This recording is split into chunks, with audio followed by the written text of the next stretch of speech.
રાજકોટ જિલ્લાના ઉપલેટામાં રાષ્ટ્રીય એકતા સમિતિ દ્વારા ભારતીય વીર જવાનોની વીરતા અને શૌર્યને બિરદાવવા તિરંગા યાત્રા યોજાઈ। કાશ્મીરના પહેલગામમાં થયેલા હુમલા અને ભારતીય લોકોએ જીવ ગુમાવેલા જેના વળતા જવાબમાં આપણી ભારતીય સેનાના જવાનોએ જડબાતોડ જવાબ આપી દુશ્મનોને તેમની ઓકાત યાદ અપાવી દીધી છે। દુશ્મનોના દાંત ખાટા કરી દીધા, જેમાં આપણી ભારતીય સેનાના જવાનોએ દુશ્મન દેશના અનેક આતંકી અડ્ડાઓને નેસ્ત નાબૂદ કરી પહેલગામમાં થયેલા હુમલાનો જડબાતોડ જવાબ આપ્યો હતો, જેથી આવા વીર સપૂત અને ભારતીય સેનાના વીર જવાનોની વીરતા શૌર્યને બિરદાવવા રાજકોટ જિલ્લાના ઉપલેટા શહેરમાં રાષ્ટ્રીય એકતા સમિતિ દ્વારા એક ભવ્ય તિરંગા યાત્રા યોજાઈ। ઉપલેટા શહેરના દરેક જ્ઞાતિ જાતિ તેમજ દરેક સમાજના લોકો, હિન્દુ મુસ્લિમ સમાજ અને વોરા સમાજ સહિત વેપારીઓ, આગેવાન, વડીલો, બાળકો, મહિલાઓ સહિત મોટી સંખ્યામાં લોકો ઉપસ્થિત રહી તિરંગા યાત્રામાં જોડાયા। ભારતીય સેનાના જવાનોને તેમની વીરતા અને બહાદુરીને બિરદાવી હતી। મારું નામ રવિ માકડિયા, રાજકોટ જિલ્લા ભાજપ મહામંત્રી। સમગ્ર ગુજરાત અને સમગ્ર ભારતની અંદર એક સાથે 17 તારીખથી લઈ અને 23 તારીખ લગીની તિરંગા યાત્રા દરેક મંડળની અંદર, રાજકોટ જિલ્લાની અંદર 17 મંડળની અંદર આયોજન થયું હતું। ત્યારે આ તિરંગા યાત્રા આપણા શહીદ થયેલા સૈનિકો અને અત્યારે આપણી દેશની જે રક્ષા કરે છે એના માટેની અંદર આ ઉપલેટાની અંદર જ્યારે યાત્રા થઈ તો હરેક સમાજની અંદર હિન્દુ, મુસલમાન, ઈસાઈ દરેક સમાજ સાથે મળી તમામ સામાજિક સંસ્થાઓ, NGO તમામ સંસ્થાઓ સાથે રહી અને ભાઈચારાની રૂએ એક તિરંગા યાત્રા વિશાળ આયોજન કરવામાં આવ્યું હતું અને તમામ ભાઈઓને આ તકે તિરંગા યાત્રામાં ઉપસ્થિત રહી અને મહાભારત પરમ વૈભવના શિખર ઉપર ચડે એવી આશા સાથે તિરંગા યાત્રાનું આયોજન કરેલું હતું।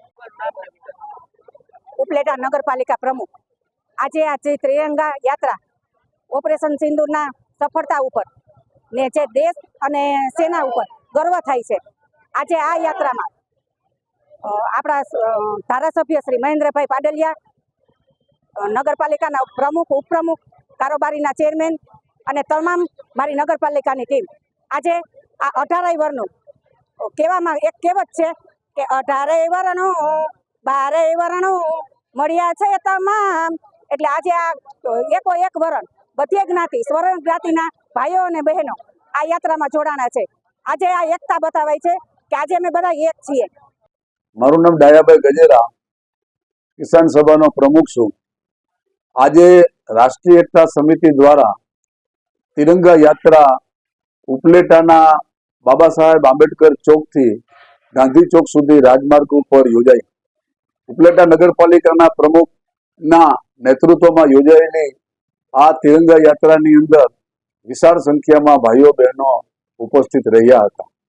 ખરા અર્થમાં કહી શકાય એવી આ રાષ્ટ્રીય એકતાના દર્શન આ તિરંગા યાત્રામાં થયા અને તેમાં હિન્દુ મુસ્લિમ સમાજના આગેવાનો અને આમ જનતામાંથી મોટી સંખ્યામાં લોકો ઉપસ્થિત રહ્યા।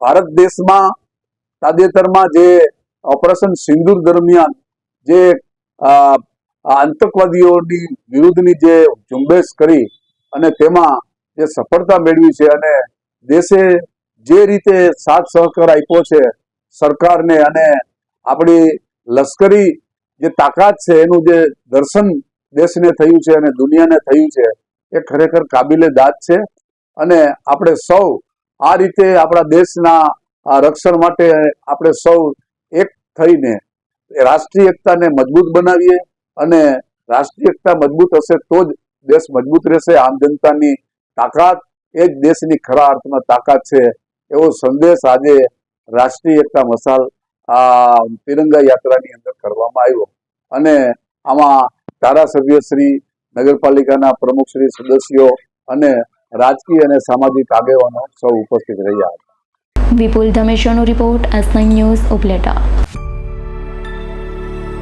અમારી તમામ માહિતીથી અપડેટ રહેવા માટે જોડાયેલા રહો S9 ન્યૂઝ સાથે।